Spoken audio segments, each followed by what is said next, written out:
Dengan terkasih, kita jumpa lagi hari ini Minggu 17 Desember 2023. Renungan kita ambil dari Injil Yohanes bab 1 ayat 6 sampai dengan 8, dilanjutkan ayat 19 sampai dengan ayat 28. Kita beri tema Jalan bagi Mesias.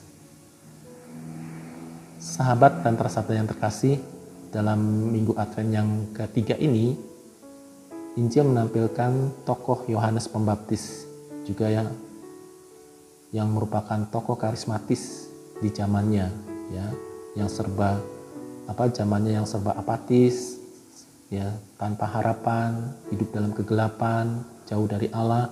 Maka Yohanes Pembaptis tampil pada waktu itu untuk mewartakan bahwa Mesias akan datang. Dan Yohanes sendiri juga konsekuen dan jujur bahwa dia sendiri bukan Mesias, tetapi dia adalah pembuka jalan bagi Mesias. Demikian juga dengan kita, bahwa kita ini diutus untuk menjadi pembuka jalan bagi Allah.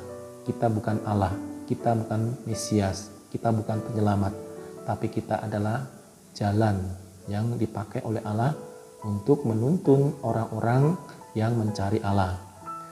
Maka dengan kehadiran Yohanes Pembaptis, ya, segala kegairahan hidup itu mulai muncul lagi, hidup beriman, orang mulai tumbuh kembali imannya. Seperti banyak orang berbondong-bondong misalnya minta dibaptis oleh Yohanes Pembaptis di Sungai Yordan. Namun Yohanes dengan jujur mengatakan bahwa dia membaptis dengan air, tetapi dia yang akan datang, yaitu Yesus, Mesias, akan membaptis mereka dengan Roh Kudus, yaitu Roh Allah sendiri yang akan menyertai seluruh kehidupan mereka dan juga menyertai mereka dalam mengarungi dunia ini.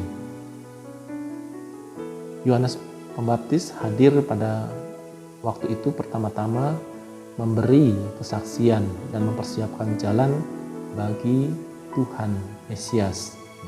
Yohanes memberi katekese kepada umat tentang siapakah Mesias itu, yaitu Yesus Kristus, Allah yang menjadi manusia yang akan membebaskan mereka dari segala dosa-dosa mereka, dan juga manusia kembali diangkat menjadi anak-anak Allah, dan bagi mereka yang percaya serta beriman akan memperolehnya, yaitu kehidupan yang disediakan oleh Allah menjadi anggota keluarga Allah. Sahabat dan tersabda yang terkasih, kesaksian Yohanes tentang Mesias tidak serta-merta diterima atau dipercaya oleh orang-orang begitu saja, ya. Tetapi ada sebagian kecil saja orang yang masih mempertanyakan kapasitasnya Yohanes sebagai saksi, ya. Justru kelompok kecil ini kadang-kadang merusak, ya. Yang kecil tetapi jumlahnya sedikit, tetapi kadang-kadang merusak kelompok-kelompok yang besar, yang baik, ya. Dan itu kita alami dalam kehidupan kita di masyarakat kita, ya. Ada banyak kelompok-kelompok, ya, sebetulnya kelompok-kelompok orang baik, kelompok-kelompok baik, tetapi ada saja muncul kelompok-kelompok yang tidak baik. Dan biasanya kelompok yang tidak baik ini lebih ekstrim, ya, lebih merusak, ya, lebih fatal kalau tidak diatasi dengan baik. Oleh karena itu Yohanes Pembaptis, ya, dengan sabar dan juga dengan tenang memberi pengertian kepada kelompok-kelompok yang mempertanyakan kesaksian Yohanes ini.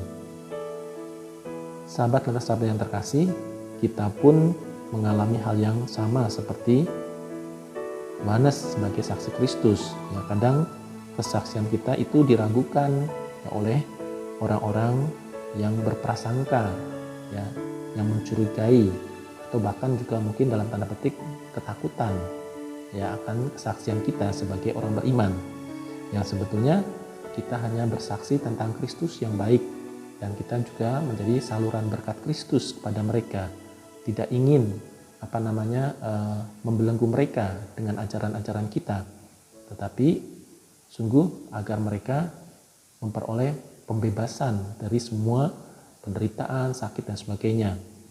Ya, oleh karena itu karya-karya gereja itu selalu berpusat pada 3 hal, yaitu karya sosial, karya pendidikan, karya kesehatan.